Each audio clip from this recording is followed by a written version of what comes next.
sa ni sa ri ma ga ma re ga ma pa ma ga re sa da da pa.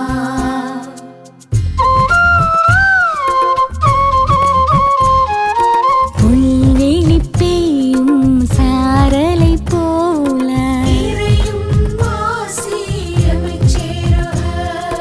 நீலம் குளிர் செய்யும் வான்மழை போல வான்வெளி உலவும் சூரியன் நிலவாய் தானென நினையா படைப்பும் நிலமாய்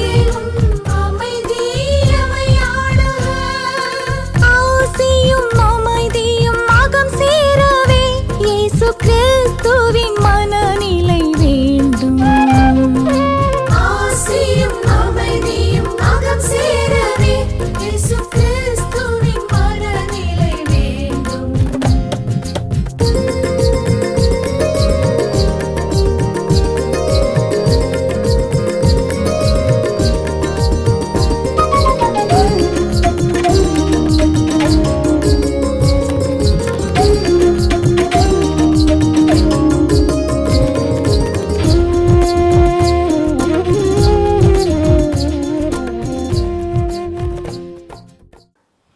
தந்தை மகன் தூயாவியாரின் பெயராலே ஆமீன். ஆண்டவர் இயேசு கிறிஸ்துவுக்குள் வாழ்கின்ற அருமையான என் சகோதர சகோதரிகளே, மரியா விஷன் சார்பாக உங்கள் அனைவரையும் வாழ்த்தி வரவேற்ற ஆண்டினுடைய பொதுக்காலம் 34வது ஞாயிற்றுக்கிழமைக்கு வரவேற்பதில் மகிழ்ச்சி அடைய இணைந்து தாய் திரு அவையானது ஆண்டவர் இயேசு கிறிஸ்துவனுடைய விழாவை கொண்டாடுகிறது. கிறிஸ்து அரசர் பெருவிழாவை கொண்டாடுகிறது. கிறிஸ்து அரசர் பெருவிழாவை கொண்டாடுகின்ற பொழுது உலகத்தில் இருக்கின்ற மக்கள் எல்லாரும் கிறிஸ்துவை பற்றி சிந்திக்க வேண்டும் என்று சொல்லுகின்ற ஒரு அழைப்புக்குள் கொண்டு வரப்படுகின்றார்கள். எனவே உங்களை வாழ்த்தி வரவேற்கின்றேன். இன்றைய இறை வார்த்தையானது லூக்கா நற்செய்தி நூல் பிரிவு 23 35 43 வரை உள்ள இறை வார்த்தைகள். அக்காலத்தில் இயேசு சிலுவையில் தொங்கிக் கொண்டிருந்ததை மக்கள் பார்த்து கொண்டு நின்றார்கள். ஆட்சியாளர்கள் பிறரை விடுவித்தான், இவன் கடவுளின் மெசியாவும் தேர்ந்தெடுக்கப்பட்டவனுமானால் தன்னையை விடுவித்துக் கொள்ளட்டும் என்று கேலி செய்தார்கள். படைவீரர் அவரிடம் வந்து புளித்த திராட்சை ரசத்தை கொடுத்து, நீ யூதர்களின் அரசனான உன்னை காப்பாற்றிக்கொள் என்று எள்ளி நகையாடினர். இவன் யூதரின் அரசன் என்று அவரது சிலுவையின் மேல் எழுதி வைக்கப்பட்டிருந்தது.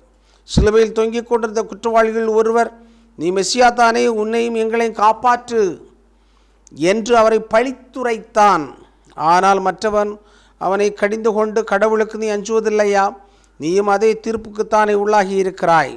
நாம் தண்டிக்கப்படுவது முறையே, நம் செயல்களுக்கு ஏற்ற தண்டனையை நாம் பெறுகிறோம். இவர் ஒரு குற்றம் செய்யவில்லை என்று பதிலுரைத்தான். பின்பு அவன், இயேசுவை, நீர் ஆட்சி உரிமை பெற்று வரும்போது என்னை நினைவில் கொள்ளும் என்றான். அதற்கு இயேசு அவனிடம், நீர் இன்று என்னோடு பேர்ந்த வீட்டில் இருப்பீர் என உறுதியாக உமக்கு சொல்கிறேன் என்றார். கிறிஸ்து வழங்கும் நற்செய்தி. கிறிஸ்துவை உமக்கு புகழ். இறை இயேசுவுக்குள் வாழ்கின்ற அருமையான என் சகோதர சகோதரிகளே, மரியா விஷன் சார்பாக இந்த நாளிலே, இந்த பெரிய விழாவிலே, பெருவிழாவிலே வரவேற்பதிலே மகிழ்ச்சி அடைகின்றேன். காரணம், இயேசு கிறிஸ்துவை பற்றி, அவருடைய ஆட்சியும் மாட்சியும் பற்றி நாம் சிந்திக்க இருக்கிறோம். எனவே இன்றைய மைய சிந்தனையானது ஆட்சியும் மாட்சியும் என்று சொல்லக்கூடியதாக இருக்கின்றது.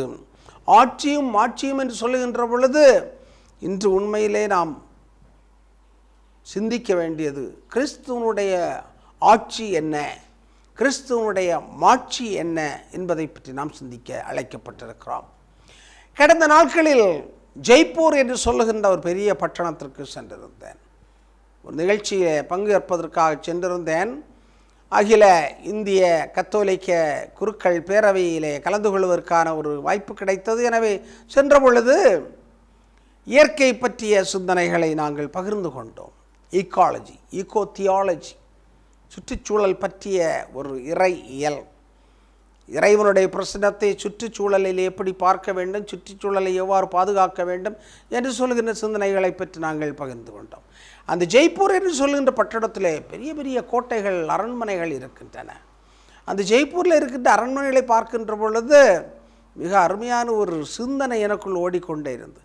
அரசர்கள், ஆட்சியாளர்கள் என்று சொல்லக்கூடியவர்கள் எல்லாம் தங்களுக்காகவும் தனக்குடைய குடும்பத்திற்காகவும் தங்களுடைய அதிகாரத்திற்காகவும் பணபலத்திற்காகவும் படைபலத்திற்காகவும் எல்லா காரியங்களையும் செய்திருக்கிறார்கள். இதுதான் வெளிப்படையாக பார்க்கக்கூடிய உண்மையாக இருக்கிறது. எனவே ஜெய்ப்பூர் மகாராஜா என்று சொல்கின்ற பொழுது நிறைய மகாராஜாக்களை பற்றி நாம் படிக்கின்றோம்.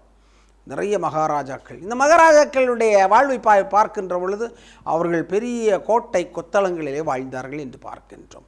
அவர்களுக்கான குடும்பம் தங்குவதற்கான பெரிய அரண்மனைகள். ஜெய்ப்பூரில் எல்லா அரண்மனைகளும் பிங்கு கலரில் இருக்கும். எனவே தான் அதை பிங்க் சிட்டி என்று சொல்லுவார்கள். எனவே அந்த அரண்மனைகளை பார்க்கின்ற பொழுது உலகத்தினுடைய பல்வேறு நாடுகளில் இருக்கின்ற அரண்மனைகளைப் போல பெரிதாக இருக்கிறது. அதை சுற்றி பெரிய கோட்டை கொத்தளங்கள் இருக்கின்றன, பாதுகாப்பு அரண்கள் இருக்கின்றன. அதற்கான வாய்ப்புகள், வசதிகள் எல்லாமே அங்கு செய்யப்பட்டிருக்கிறது. படை வீரர்கள் தங்குவதற்கான இடங்கள், அரசர்கள் தங்குவதற்கான மாளிகைகள், அதற்கு பாதுகாப்பான அமைப்புகள் என்றெல்லாம் நிறைய இருப்பதை பார்க்கிறோம். எல்லா நாடுகளிலும் அப்படித்தான். எனவே நம்முடைய நாட்டில் நிறைய அரசர்கள் ஆண்டார்கள். மௌரிய பேரரசு, அக்பர் பேரரசு, அலெக்சாண்டர் மன்னன் என்றெல்லாம் நிறைய மனிதர்களை பற்றி நாம் சிந்திக்கின்றோம். இவர்கள் எல்லாருமே தனக்காக, தன்னுடைய குடும்பத்திற்காக, தன்னுடைய அதிகாரத்திற்காக, தன்னுடைய பண பலத்திற்காக, தன்னுடைய படை பலத்திற்காக நாடுகளை எதிர்த்து போரிட்டு வெற்றி பெற்று தங்களை வலிமையாக்கி கொண்டார்கள் என்பதுதான் சுருக்கமான ஒரு செய்தியாக இருக்க முடியும். இப்படிப்பட்ட சூழ்நிலையில் தான் ஆண்டவர் இயேசு கிறிஸ்துவை பற்றி நாம் சிந்திக்கின்ற பொழுது இன்றைய நற்செய்தி வாசகத்தில் அருமையாக சொல்லப்பட்டிருக்கிறார். நற்செய்தி வாசகத்தில் ஆண்டவர் இயேசு கிறிஸ்துவனுடைய வாழ்வை பற்றி நாம் சிந்திக்கின்ற பொழுது இன்று உலகிற்கெல்லாம் அரசர், அரசருக்கெல்லாம் அரசர், ஆட்சியுடையவர், உமது அரசு வருக என்றெல்லாம் நாம் சொல்லுகின்றோம். ஆனால் இயேசு கிறிஸ்துவனுடைய அரசு என்ன? இயேசு கிறிஸ்து எந்த விதத்திலே அரசராக இருக்கிறார்? எந்த விதத்திலே அவருடைய ஆட்சி வருகிறது? எந்த விதத்திலே அவர் மாட்சி பெறுகிறார் என்பதை பற்றி நாம் அழகாக சிந்திக்க இன்றைய இறை வார்த்தையானது அழைப்பை விடுக்கிறது. எனவே இயேசு சிலுவையில் தொங்கிக் கொண்டிருக்கிறார். சிலுவையில் தொங்கிக் கொண்டிருந்த அந்த இயேசுவை யாரும் அரசராக பார்க்கவில்லை. சாதாரண ஒரு மனிதனாக பார்த்தார்கள். அப்படியும் எல்லாரும் பார்க்கவில்லை. கள்வனாக பார்த்தார்கள், கொலையாளியாக பார்த்தார்கள், கடவுளை பழித்தவனாக பார்த்தார்கள், சட்டத்தை மீறியவராக பார்த்தார்கள், எனவே பெரிய குற்றவாளியாக பார்த்தார்கள். எனவேதான் ஒருவன் சொல்லுகின்றான், என்ன சொல்லுகிற, நீ கடவுளின் மகனாக இருந்தால், நீ அரசராக இருந்தால், ஆட்சி உரிமை இருந்தால் என்னையும் உன்னையும் காப்பாற்றிக்கொள் என்று சொல்லுகின்றான். எனவே உன்னை பாதுகாத்துக்கொள் என்று சொல்லுகின்ற பொழுது இயேசு கிறிஸ்துவுக்கு உள்ளிருக்கின்ற அந்த உண்மையான மனித தன்மை வெளியே வருமா என்று பார்க்கின்றார். சாதாரண மனிதர்கள் என்று சொல்லுவார்கள், அப்படியா நான் இதோ காட்டுகிறேன் என்று சொல்லிக்கொண்டு தங்களுடைய வல்லமையை காட்டுவார்கள், தங்களுடைய வலிமையை காட்டுவார்கள், தங்களுடைய நிலைப்பாட்டை வெளிப்படுத்துவார்கள். ஆனால் ஆண்டவர் இயேசு கிறிஸ்து அப்படி அல்ல. எனவேதான் இந்த மறுபக்கத்தில் இருக்கின்ற திருடன் என்ன செய்கின்றான்? நீ ஏன் அவ்வாறு அவனை பழித்துரைக்கிறாய்? அவர் குற்றம் செய்யாதவர், நாம் குற்றம் செய்தவர்கள். அவர் குற்றம் செய்யாதவர் என்று சொல்லுகின்ற பொழுது இயேசு கிறிஸ்துவை பற்றி அவன் அறிந்திருக்கின்றான். எனவேதான் ஆண்டவரே, நீர் அரசு உரிமையோடு வரும்பொழுது என்னை நினைத்து கொள்ளும் என்று ஒரு வேண்டுதலை வைக்கின்றான், ஒரு விண்ணப்பத்தை வைக்கின்றான், ஒரு பணிவான ஒரு விண்ணப்பத்தை வைக்கின்றான். எனவேதான் ஆண்டவர் இயேசு கிறிஸ்து இன்றே என்னோடு வான்வீட்டில் இருப்பாய் என்ற உறுதிப்பாட்டையும் கொடுக்கின்றார். ஆனால் அதற்கு முன்னால் நாம் தெரிந்து கொள்ள வேண்டியது என்னவென்று சொன்னால், இயேசுனுடைய பாடுகள் அந்த சிலுவை சாவுக்கு இட்டு செல்லுகின்றது. எனவே ஆட்சியும் என்று சொல்லுகின்ற பொழுது ஆட்சியாளர்கள், அரசர்கள் எவ்வாறு தோன்றினார்கள் என்று பார்க்கின்ற பொழுது தொடக்க காலத்தில் அரசர்கள் இல்லை. ஆபிரகாம், ஈசாக்கு, யாக்கோபுடைய வாழ்வை பார்க்கிற பொழுது அவர்கள் அரசர்களாக இல்லை, மாறாக அவர்கள் பெரிய முதுபெரும் தந்தையர்களாக இருந்தார்கள், விசுவாசத்தின் தந்தையர்களாக இருந்தார்கள் என்று விவிலியத்திலே நாம் பார்க்கின்றோம். அதற்கு பிறகுதான் இந்த அரசு தன்மைகள், அரசர்கள், ஆட்சியாளர்கள், ஆட்சி பீடங்கள், கோட்டைகள், கொத்தளங்கள் என்று சொல்லக்கூடியதெல்லாம் பார்வோன் மன்னுடைய அந்த விடுதலை பயணத்திலே நாம் பார்க்கின்றோம். அரசர்களாக இருக்கக்கூடிய மற்றவர்களை அடிமைகளாக வைத்திருந்தார்கள். ஆட்சி செய்தார்கள், அடக்கி ஒடுக்கினார்கள், வேலை வாங்கினார்கள், வேலை பளுவை கொடுத்தார்கள், தங்களுக்கென்று பெரிதாக அரண்மனைகளை கட்டி கொண்டார்கள், பணத்தை சேர்த்து கொண்டார்கள் என்றுதான் நாம் பார்க்கின்றோம். எனவே இயேசு கிறிஸ்துவனுடைய இறப்பிற்கு பிறகு நாம் பார்க்கின்றோம் இந்த ஆட்சியாளர்கள் என்று சொல்லக்கூடியவர்களுடைய வாழ்வு மாறுகிறது. இயேசுனுடைய பணிகள் எல்லாமே பணிவிடை செய்வதற்கான ஒரு அழைத்தலாகத்தான் பார்க்கப்படுகிறது. எனவே தான் ஆண்டவர் இயேசு தன்னுடைய தந்தையினுடைய விருப்பத்தை நிறைவேற்ற வேண்டும் என்பதற்காக தன்னுடைய கரங்களை விரித்து கல்வாரியிலே பாடுபட்டு நமக்காக, நம்முடைய மீட்புக்காக அவர் என்ன செய்கின்றார்? தன்னுடைய உயிரை கொடுக்கின்றார். தன்னுடைய ஆணவத்திற்காக, அகங்காரத்திற்காக வெளிப்படுத்துவதாக இருந்தால், தன்னுடைய அகங்காரத்தை வெளிப்படுத்துவதாக இருந்தால் நிச்சயமாக அவர் வென்றிருக்க முடியும். நாம் பார்க்கின்ற லூக்கா நற்செய்தியிலே ஆண்டவர் இயேசு சோதிக்கப்பட்டார் என்று நாம் பார்க்கின்றோம். அந்த இடத்திலும் ஆண்டவர் இயேசுடைய ஈகோ குத்தப்படுகிறது, சீண்டப்படுகிறது. அந்த ஈகோவிலே அவர் மாட்டிக்கொள்ளவில்லை. மாறாக தந்தையினுடைய விருப்பத்தை நிறைவேற்ற வேண்டும். எனக்கு உண்பது அல்ல, எனக்கு அதிகாரம் அல்ல, எல்லோரும் என்னை பணிந்து வணங்க வேண்டும் என்பது அல்ல, அதெல்லாம் முக்கியம். மாறாக இறைவனுடைய தந்தையினுடைய திருவுளத்தை நிறைவேற்ற வேண்டும் என்பதைத்தான் லூக்கா நற்செய்தியிலே தொடக்கத்தில் இருந்த பாலைவனத்தில் சோதிக்கப்பட்ட பொழுது தன்னை வெளிப்படுத்தினார். அதைத்தான் இன்றும் இப்பொழுதும் கல்வாரியிலே வெளிப்படுத்துகிறார். எனவே அவருடைய ஆட்சி என்று சொல்லக்கூடியது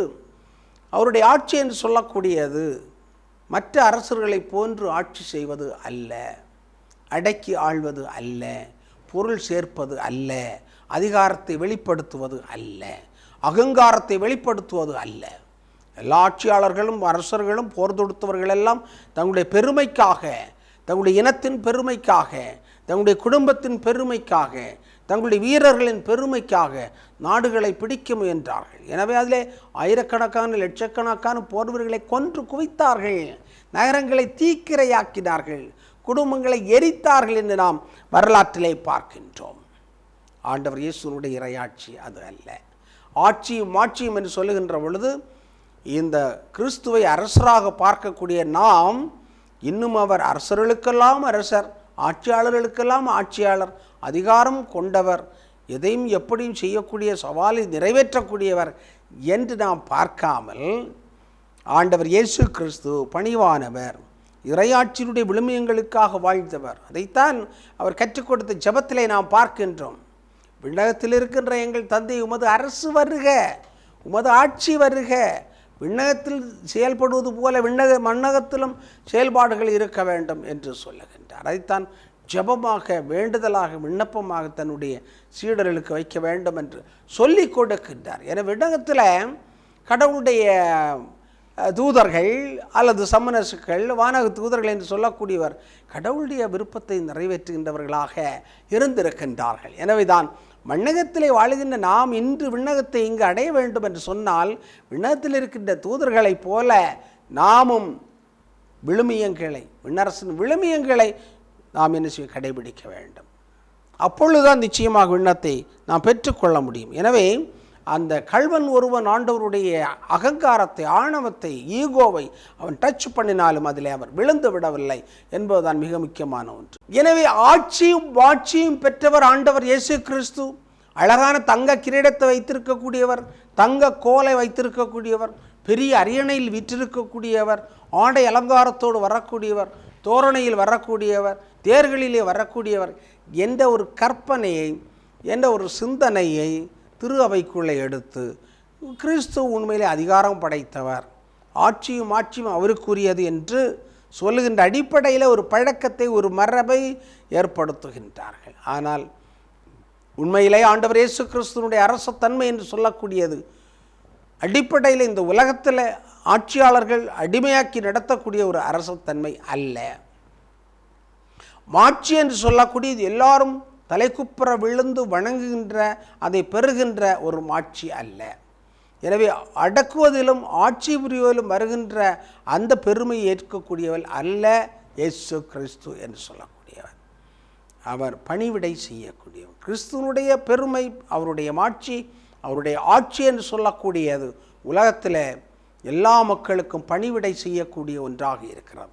எனவே இந்த பணிவிடையை செய்யக்கூடிய தன்மையைத்தான் கிறிஸ்து அரசுடைய விழாவை கொண்டாடுகின்ற பொழுது, பல்வேறு விழாக்களுடைய மத்தியில் இதை கொண்டாடுகின்ற பொழுது அல்லது ஆடம்பரமாக கொண்டாடுகின்ற பொழுது நாம் கற்றுக்கொள்ள வேண்டிய மிக முக்கியமான பாடமாக இருக்கிறது. எனவே அந்த திருடனுக்கு நீ இன்றே என்னோடு வான்வீட்டில் இருப்பாய் என்று உறுதிமொழி கொடுத்த ஆண்டவர் இயேசு, இன்றே நாமும் ஆண்டவர் இயேசு கிறிஸ்துவோடு அவருடைய அரசாட்சியிலே அவருடைய மாட்சியிலே பங்கு பெறுவதற்காக அழைக்கப்படுகிறோம் என்ற ஒரு சிந்தனை இன்று உள்வாங்கும். அதனுடைய அடிப்படையில் விவிலியத்தில் சொல்லப்பட்டிருக்கின்ற மதிப்பீடுகளை, அவர் எந்த மதிப்பீட்டிற்காக துன்பங்கள், துயரங்கள், கல்வாரி சிலுவை ஏற்றுக்கொண்டாரோ அதுபோன்று இந்த சமூகத்தில் மாற்றங்களை ஏற்படுத்துவதற்கான முயற்சிகளில் ஈடுபட வேண்டும். சமூக மாற்றம், சாதிய மாற்றம், அரசியல் சமத்துவம், சுதந்திரம், சகோதரத்துவம் போன்ற பல்வேறு விதமான மதிப்பீடுகள் இந்த உலகத்தில் இன்று தள்ளாடிக்கொண்டிருக்கின்றன, அலைக்கழிக்கப்படுகின்றன. பணத்திற்காக, அதிகாரத்திற்காக, சாதிய வெறிக்காக இன்று பல்வேறு காரியங்களை செய்கின்றார்கள். மற்றவர்களை விட பெரியவர்கள், உயர்ந்தவர்கள், பணம் படைத்தவர்கள் என்பதை காட்டுவதில் பல மக்களும் குறியாக இருக்கின்ற பொழுது அது அல்ல உண்மையான மாட்சிமை. சமமாக வாழ்வது, சமத்துவமாக வாழ்வது, எல்லா மக்களும் கடவுளுடைய பிள்ளைகள் என்று சொல்லிக்கொண்டு வாழ்வது, நடத்துவது தான் உண்மையான மாட்சி என்பதை உணர்ந்து கொள்ளுவோம். ஜெபிப்போமாக. எங்கள் நல்ல தந்தை இறைவா, அரசாட்சியை பற்றி சிந்திக்கின்றோம், அரசர்களை பற்றி சிந்திக்கின்றோம், ஆட்சிகளை நாங்கள் சிந்திக்கின்றோம். இந்த உலகத்தினுடைய அரசர்களைப் போன்று அல்லாமல் தாழ்ச்சியும் சாந்தமும் உடைய அரசராக ஆண்டவர் இயேசு கிறிஸ்து தன்னை வெளிப்படுத்தினார். அதுபோன்று நாங்களும் அவரை பின்பற்றுகின்ற பொழுது சாந்தமும் நீதியும் அன்பும் பரிவும் இரக்கமும் மன்னிப்பும் உடையவர்களாக வாழச் செய்திருந்தும் இந்த கிறிஸ்து அரசருடைய பெருவிழாவை கொண்டாடுகின்ற நாங்கள் அனைவரும் உடைய ஆசீர்வாதங்களை நிறைவாக பெற்று எங்களுடைய குடும்பங்களே, பெற்றோர்கள், பிள்ளைகள் அனைவருக்கும் நிறைவான மகிழ்ச்சியை தந்திரள வேண்டும் என்று எங்கள் ஆண்டவரும் திருமகனுமாகிய இயேசு கிறிஸ்து வழியாக உம்மை பார்த்து மன்றாடுகிறோம். ஆமென். தந்தை, மகன், தூய ஆவியாரின் பெயராலே.